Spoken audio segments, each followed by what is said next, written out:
right, well, good afternoon in War Eagle. I am really excited to be here and really honored to get asked to come back. And at first, when Megan contacted me to speak as an alumni, I was like, I'm not old enough to be an alumni. That's crazy. And then I said, oh, yeah, never mind. I graduated undergrad 10 years ago. So don't be doing any math over there. And I graduated young, by the way. So I did. I graduated poultry science in 2006. It's also very exciting to be here today because I just finished my final defense for my master's at the University of Georgia, postdoc master's. And today is the first day that I can introduce myself as an MAM graduate, and it is really exciting to put those 3 extra letters behind my name. So that's exciting. I also have recently taken the job as the Corporate Director of Veterinary Services for Cook Foods. Cook Foods is the 4th largest poultry integrator in the United States. Tyson is number 1, Pilgrim's, Sanderson, and Cook Foods is number 4. We process about 10 million birds a week with Cook Foods. And those are all of my responsibility, plus what's in the hatcheries, plus what's in the breeder houses and the pullet houses, which winds up being about 200 million birds day to day. So that's what I do. But let me tell you how I got to there. So a little bit about me. I am from Alabama, and it's like a map at the mall. You are here. We are in Auburn. There's another place that we're not going to talk about. A little bit over there. Anyway, so just take that out of the map. And I am from Coleman, Alabama.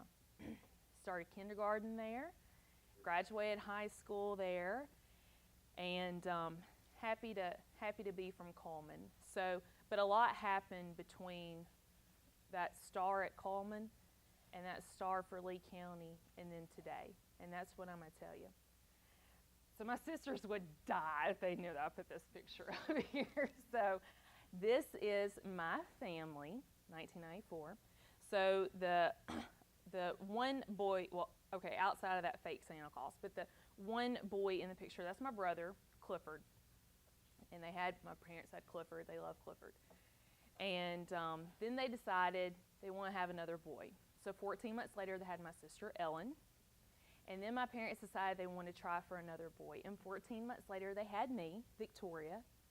And then my parents decided they wanted to try for another boy. And 14 months later, they had my sister, Claire. And then my parents decided they wanted to try for another boy. And 2 years later, they had my sister, Margaret. And then my parents decided they wanted to try for another boy, and they had my sister, Grace. I am one of 6 children, and that pretty much starts my story. I am one of 6 kids, and I am from Coleman, and going to college in my family, my parents always wanted us to go to college, but how we got there was up to each one of us. And going to Auburn was a dream from a very, very young age. But how was I going to make it a reality? So this is my family a few years ago, and we've changed even since then. There are 2 more son-in-laws, as you can only imagine, with 5 daughters. We have produced 6 grandchildren, and we have 2 more on the way. I am currently 9 months pregnant. As of yesterday, I should not even be here. I currently live in Chattanooga, Tennessee, which is 4 hours away, which is much further than my doctor asked me to travel. So I'm here today and would not have missed it for the world. And I've got a couple of friends at the vet school, so if I go into labor, they'll just scrub in and we'll have the baby and it won't be a big deal. All right, so on to more serious. And I have a lot of just kind of pictures in here. I've been in college for 10 years. I know y'all are PowerPointed to death. I know I was. So it's just a couple of little pictures, nothing serious. This is my little son, Stone. He's 3 now, but I think I was probably his age whenever I decided I wanted to be a veterinarian.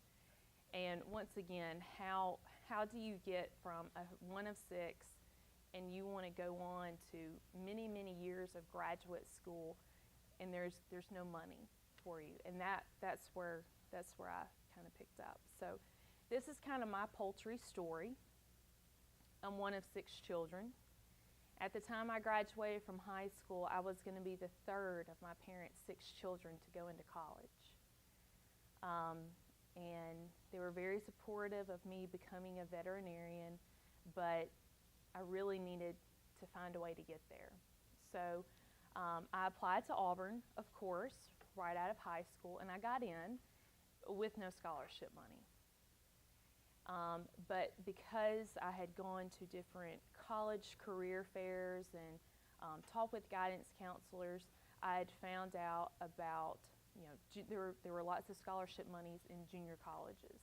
So I started looking into junior colleges. And then I kind of needed to decide on a major, a way to, and I'd heard about chickens, being from Coleman. It's a huge poultry producing county in the state of Alabama. And you don't spend a lot of time in Coleman without seeing chicken trucks, feed trucks, chicken houses, chickens going to the processing plant. You don't spend more than probably about 5 or 6 minutes in the county without you seeing that. And it was not uncommon whenever I was younger to spend the night with a friend on Friday night and get up on Saturday morning and go work in chicken houses with people. That is Coleman County. So I knew that there were chickens, and I knew that people made money off of them, and I found out that there was scholarship money in poultry science, even at the junior college level. So I said, well, I don't really know much about chickens, but I can, I'll take a free meal ticket. I'll do this chicken thing for 4 years, and it'll get me into vet school. So that was the plan. So I went to Sneed State Community College in Boaz, which Marshall County is another really big poultry producing county in Alabama. So I went to Sneed, and it wasn't until my sophomore year, and I met Dr. Tammy Kelly, who is also a poultry veterinarian and runs the state diagnostic lab there in Boaz. And she started teaching a poultry course, and she was so excited about chickens. She was a crazy chicken lady, and I kind of liked it. And I started hanging out with her, and I would go to the lab after class, and I learned more about chickens, and she brought us to processing plants and hatcheries, and I had a palpable thrill in my heart. I said, okay, this is it. I want to do chickens for the rest of my life. And I have not changed my mind since then.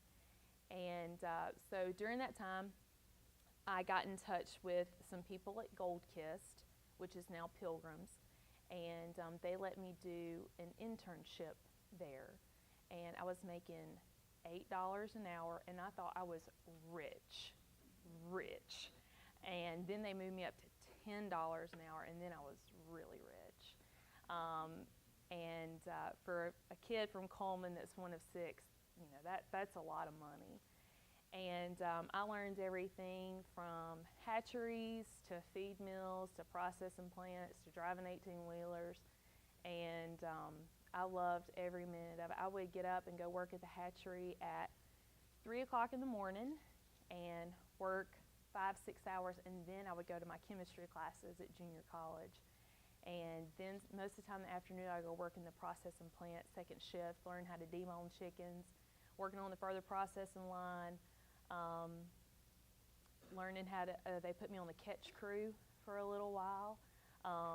So I really learned the chicken industry from the ground, literally the ground of the chicken houses up. And I learned a lot about the industry, and I also learned that I was definitely going to transfer to Auburn and get a degree, because I wasn't really sure if I wanted to work that hard for the rest of my life, because it's hard.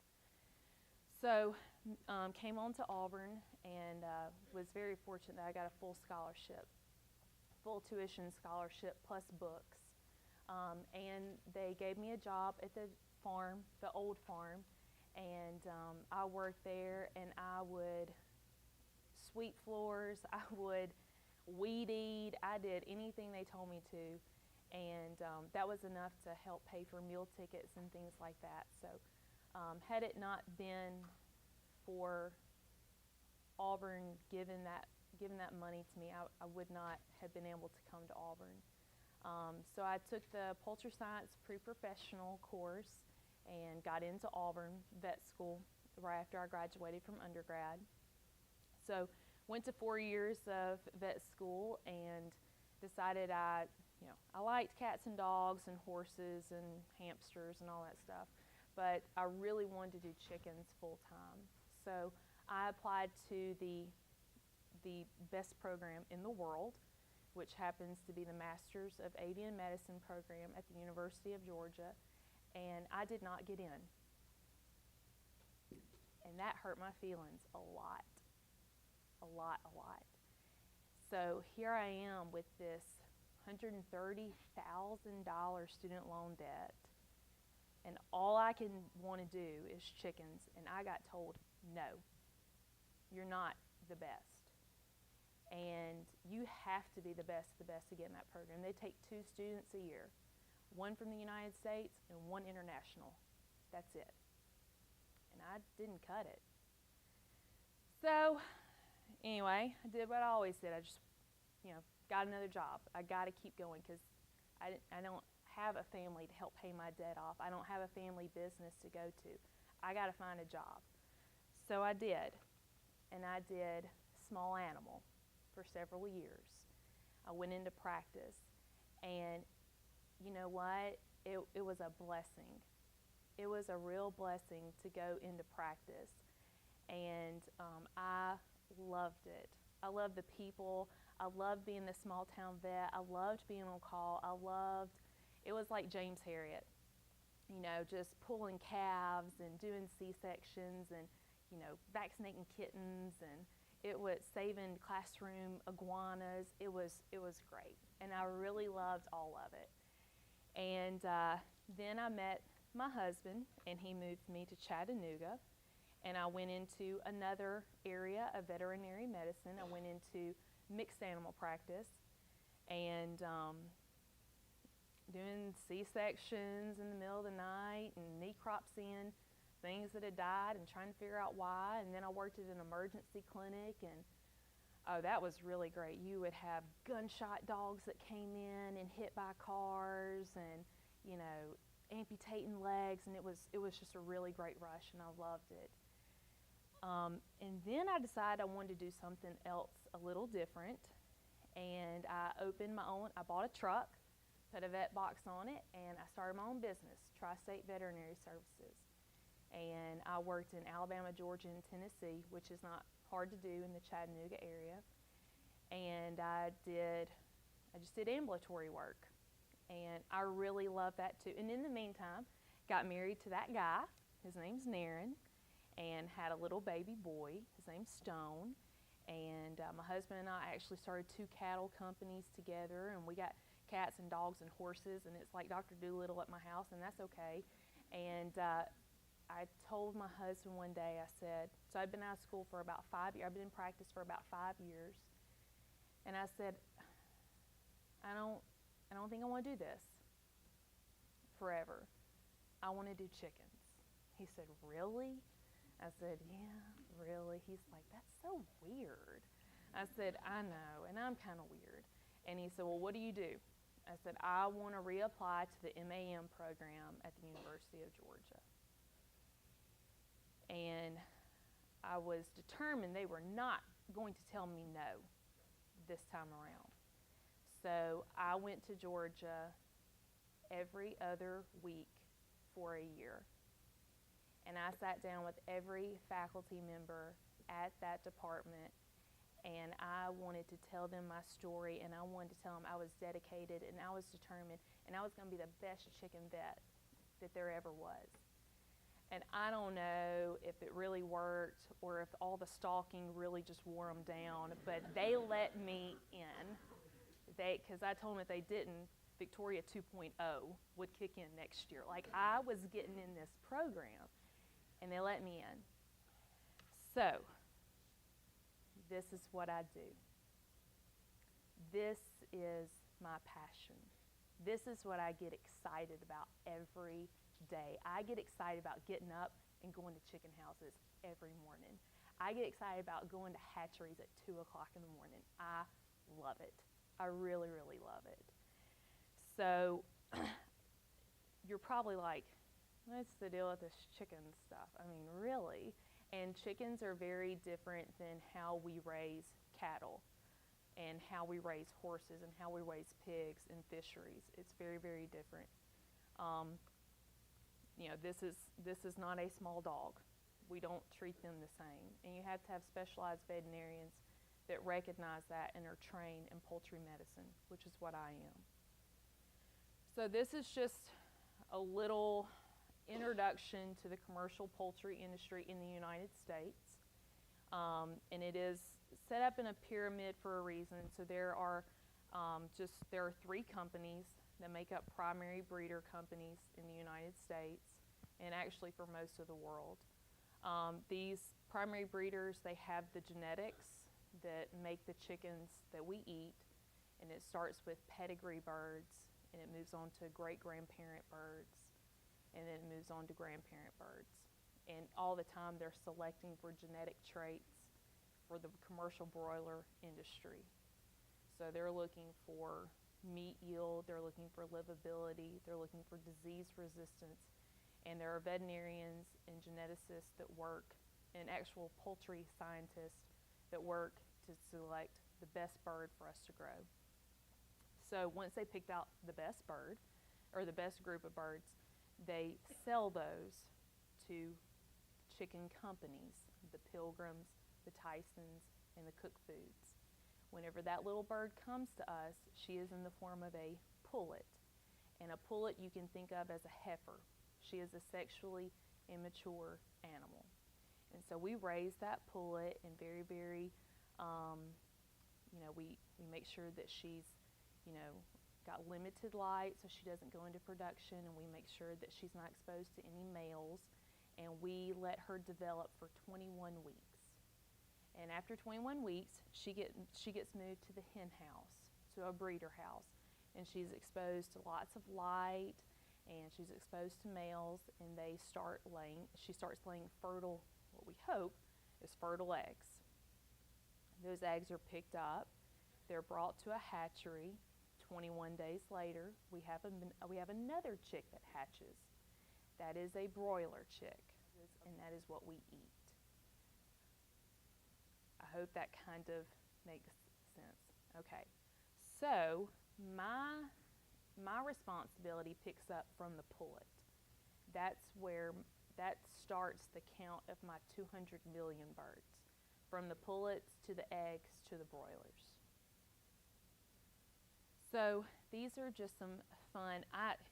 The chicken industry is full of lots of numbers, and I only have a couple of technical slides on here, and this is one of them. So there are 35 vertically integrated commercial broiler companies in the United States. And vertically integrated means that we own everything from the pullets to the broilers, and we own our own hatcheries, our own feed mills, our own processing plants, and we sell and market those birds ourselves. It's the complete package. That's vertically integrated. There are the 3 primary breeder companies, Aviagen, Hubbard, and Cobb. So those are our 3. We have 9 billion broilers that are raised in the United States every year, and that's 53 billion pounds of meat. The United States has the largest and most productive broiler industry in the world. So whatever the United States does, it gets copied in Asia, it gets copied in Australia, it gets copied in Latin America. So we are the premier poultry producing leaders in the world. We export almost 20% of what we produce here in the United States. And our top exporting countries our top countries that we export to are Mexico, Canada, and Hong Kong. The top 5 broiler producing states in order of their production is Georgia is number 1, then Arkansas, Alabama, North Carolina, and Mississippi. Here is what, I think this is a 2014 map of what production looks like. And you can see there is a very dense line, or a very dense population of the blue dots. Each one of those blue dots represents 10 chicken houses. And so you can see the broiler belt, how it goes from North Carolina to North Georgia, North Alabama, and then central South Mississippi, and then up through Arkansas. And that's the broiler belt. And that is where almost 95% of the broilers that are produced in the United States are produced in those 5 states in that broiler belt. So why am I so excited about chicken? Well, like I said, I'm from Coleman, and even though people have other jobs in Coleman, that they're teachers or bus drivers or the clerk at the water department, they probably have chicken houses at home, and that's how they feed their family, and that's how they pay their mortgage, and that's how they want to try and send their children to school. And if they've got sick birds, they can't make the most money that they can, and you have to have, I just saw a huge need to be able to be a veterinarian, to help the chickens, to make the chickens as healthy as possible, to make these growers as profitable as possible, and to keep Alabama as economically robust as it could be in our poultry production. So here in Alabama, we have 11 broiler companies, with Cook Foods being one of them, that compromises of 23 complexes. Within those 23 complexes, we have 18 processing plants here throughout the state of Alabama, and that is 21 million broilers a week. A week. That's a lot. So that's over 1 billion birds that get processed in Alabama every single year. That's 1 billion. That's a huge number. That's a huge number. So we have 26 hatcheries here in this state that put out 28 million chicks a week. Now, not all those birds are grown here in Alabama. Some of those hatcheries send birds to Georgia, to Mississippi, to Tennessee. So they're not all grown here in Alabama, but that's how many chicks that we hatch every week. And then there's just a little bit shy of 3,000 poultry producers, so chicken growers, in 49 of our 67 counties. So poultry has a big footprint in Alabama, and I feel a tremendous calling to keep it, make it a bigger footprint, make more jobs in Alabama, and create more revenue for Alabama. So in Alabama alone, that's $15 billion annually. That's what it brings in. And that accounts for more than 65% of our ag commodity sales and employees. And these are some older numbers too. I bet that number is closer to 90,000 workers for this industry. So what do I do? That's probably a really good question. What is a poultry veterinarian? What does that mean? Because I don't have a clinic. People don't you can't bring 10 million birds to a clinic. So how do you manage this? What do I actually do day to day? Is anyone going to get sick if I put a picture of something dead on here? Okay. All right. So this is actually something that I got contacted about yesterday on the way down here. So if you think about this, like chicken CSI, okay? So I've got to 24, 48 hours, I got to crack the case because I'm the only one. There's no, you can call a friend, but there are not many people that do chickens, so your friend list is kind of a little low. All right, so the service guy called me. Hey, Doc, we got some sick birds. Okay, what's going on? Well, they're breeders. All right, so if you think about breeders, we got those pullets, and they've been moved to the breeder house, so they're supposed to be laying eggs. And we keep them in the breeder house from like 21, 22 weeks to almost anywhere to 60 to 65 weeks. So she's got a 40-week life of laying eggs.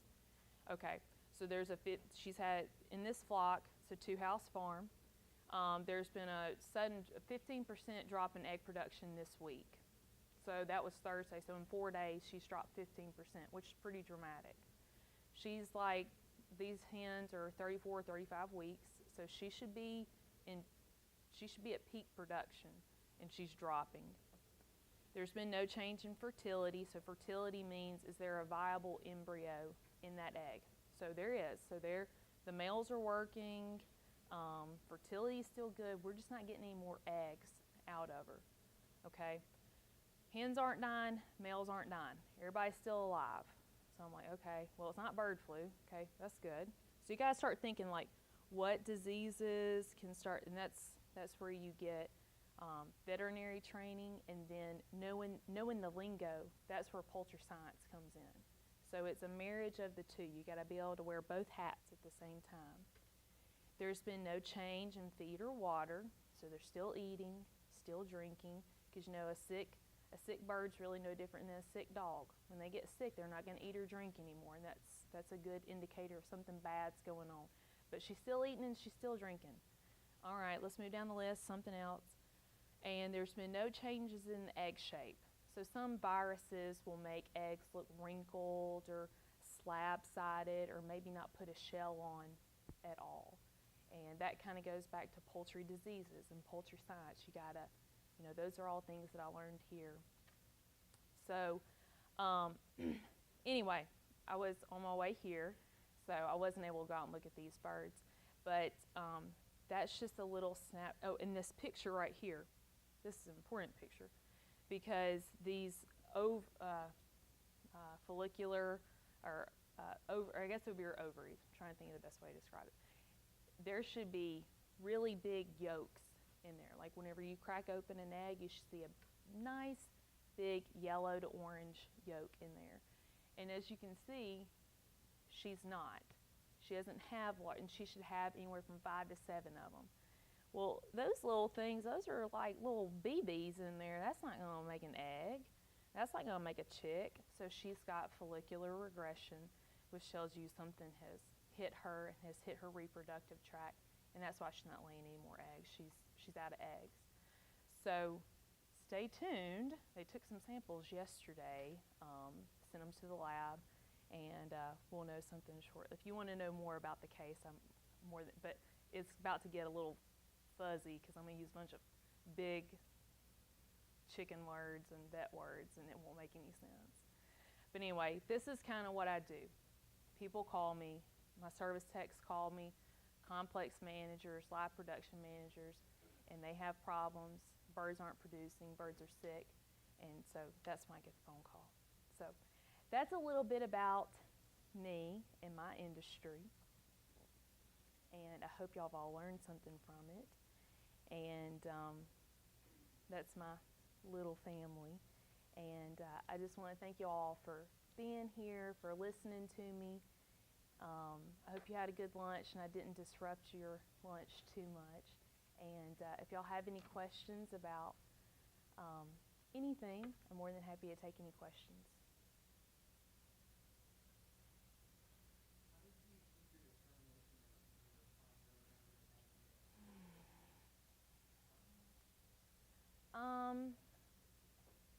That's a good question, because whenever you have a plan and you have a calling and you have this dream and they tell you no, that's hard. And I'd never been told no before, because I got right into Auburn right out of high school, and I got accepted again. I got right into vet school, and everything had been really easy for me. And then I got the door slammed in my face. And it does take some recovery time, and it takes a lot of character to go back to the same people that told you no and ask them again. And, you know, my parents and my whole family, they supported me 112%. And, you know, I'm not saying they all thought I was normal. I mean, they're like, yeah, we got this one sister, and she's like, she wants to do chickens. We don't know what happened to her. And they were supportive, and I prayed about it a lot, and I had the support of my family. And part of me just said, I just want to try just at least one more time. Like, if I get told no twice, I'll go from there. But I'm going to try really hard to prove myself, and, you know, in the bottom of my heart, this is what I want to do. And I think you just have to follow your heart sometimes, and that's not real scientific, but I did follow it, and I'm pretty happy. So you just gotta, and being in practice for 5 years also helped. That I kind of scratched that itch. You know, I thought, well, maybe I could be happy, but I just kept coming back to, I really want to be in the commercial industry. And so all those things were just part of my path to get back here.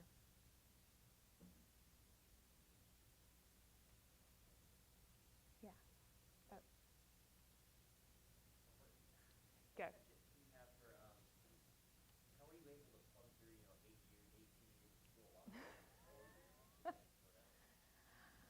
Well, yeah, I mean, it's hard.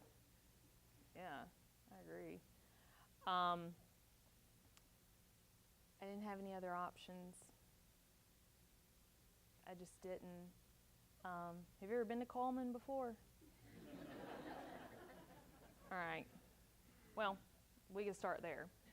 I love Coleman. I love Coleman, but what was I going to do when I went back? You know, like I said, I didn't have any family money or a family business to fall back on. I was in poultry science, so you're not like, no one was like wanting to date me or anything. I was like kind of this crazy chicken person that was weed eating at the chicken farm. And so like I didn't have like a significant other to fall back on. So I decided that my only option was just to better myself and to just get as much education and try and write as much my own ticket as possible. And I think fear was a lot of it, that I didn't have anything else. I didn't have anything. I had my cat, and I had my trailer, and that was it. That was it. So just having a plan and just sticking, just it's a labor of love, because you don't love it every day. You don't like it most days, but you keep going because that's the plan. And 4 years goes by like that, 8 years, 10 years. And I started my college career, don't be doing any math, I started college 14 years ago and only took 5 years off. So you just do it. You just do it. You just wake up every day and you go, I'm going to do it. I'm going to take this test, and then I'm going to just relax for a day, and then I'm going to get ready. I'm going to take this next test, and you just take it a day at a time. If you think about it like, oh, I got, 2,000, I've got, 200 more tests to do over these 4 years, you'll drive yourself nuts. But if you just take it one test at a time, you'll make it through. How many veterinarians are there in the industry like you, in the broiler industry? In the broiler industry, among veterinarians that have completed the MAM program at the University of Georgia, there are maybe 80, 90 max. So it is a very, very small group that have done what I've done. But it's possible because 90 people have done it before me. But so 90 people in the world have this degree. So to put those 3 letters behind my name that's a pretty big deal.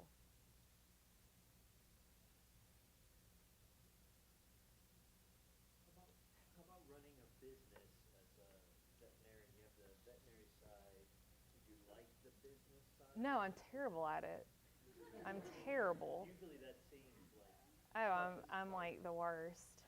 Luckily, I married a really great businessman, and he kept the books for me because I I won't charge him for that. He's like, yes, we're going to charge double for that, so that's fine.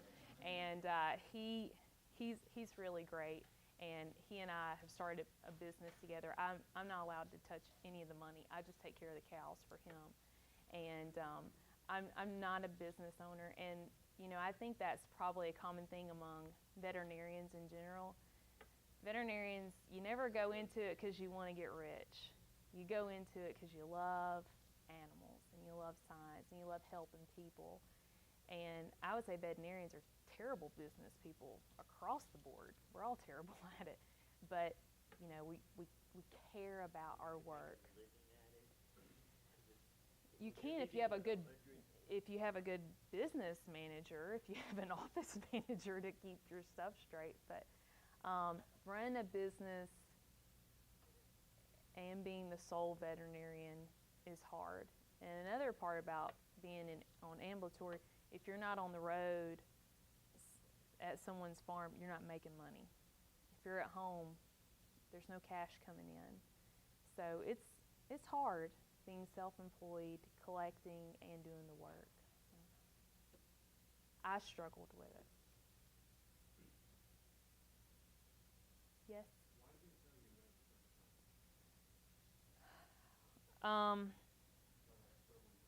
No, it's good. They did not think that I was going to be dedicated to this industry long term.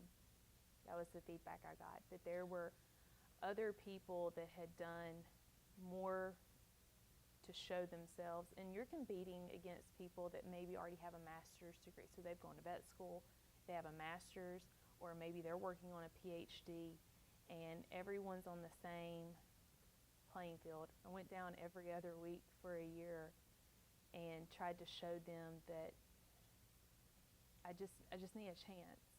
I'm a hard worker, and I love the poultry industry, and I will be dedicated to this. And I think the other thing is it was good that I went into practice for 5 years, because I wasn't going to be a wild card. I could say, no, I've graduated, I've worked for 5 years in companion animal practice, and I know it's not for me, so I'm not going to take up a spot for someone else and then say, oh, I really want to go play with kittens, and leave the industry. And that's what, you have to make sure that someone's going to be dedicated for the next 40 years of their life to do this. And it all ended the way it was supposed to. But yeah, that's a hard conversation to have with the same people that told you no, and you have to go back, you have to be nice, and it hurts. It hurts when you get rejected, but you just got to keep going sometimes.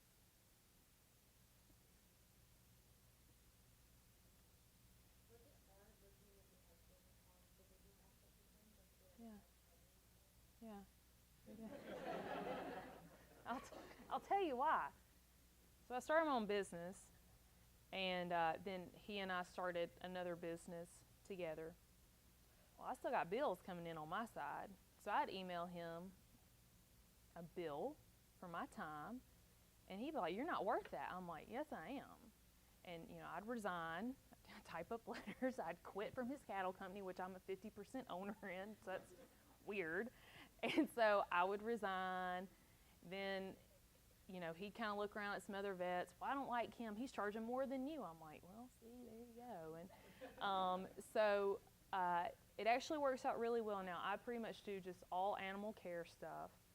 and he takes care of all the business side of it. But we have a really great time doing it, and he's a real trooper. Whenever I was in practice, he and I were dating, and most of our weekends together were on call, and so he would do C-sections with me, and he's a terrible surgeon, but he was at least there in spirit, and we would pull calves and go sew up, pigs that had gotten attacked by a pit bull or something like that, and Waffle House at 1 and 2 o'clock in the morning where I finally finished working. I was like, this guy, he'll leave me any minute now. Like, guys don't marry girls that are covered in bodily fluids at dinner. But he stuck around, and it's been probably just the best part of our relationship, veterinary medicine, and my son's the same way, so they love it. This one? I don't know. I didn't find out. It'll be perfect no matter what it is, though. We're, careful what you wish for. I will be happy with whatever it is. I'm not falling under the Drouet curse anymore.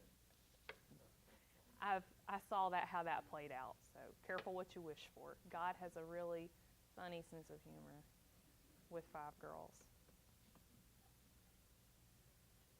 Hey.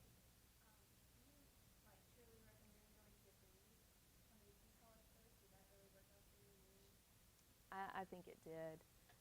And let me tell you what, I was mad at my parents for a long time because I wanted to go to Auburn. Oh, I wanted to get out of Coleman. I wanted to get away from them. I wanted to go. Like, have you ever been to Coleman? Okay. All right, so I wanted to go. I didn't have any money, so my option, I couldn't go. And I went to Sneed State. It's about an hour from where my parents live. And for me, that was probably just enough distance, and to kind of be who I was going to be, and really small classes. But the junior college community had a really great relationship with Auburn. And even though I was at community college, it was Dr. Lean at the time, Roger Lean. He did a really great job of checking in on me because he knew I was going to be one of his students. And it was, have you ever heard, get some discount knowledge at the junior college? Okay, well, that's what I did. And I got, a couple of my chemistry classes out of the way, and I took a physics there, and all that transferred to Auburn, and it still allowed me to get into vet school. But it was a good way to get those first 2 years out of the way, kind of get ready for college, and I would recommend it for people to do.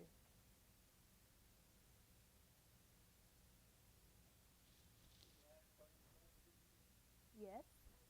I know a lot of vets who go into private practice for that, like passing, if you do want private vet, maybe you have to try it career path as well as an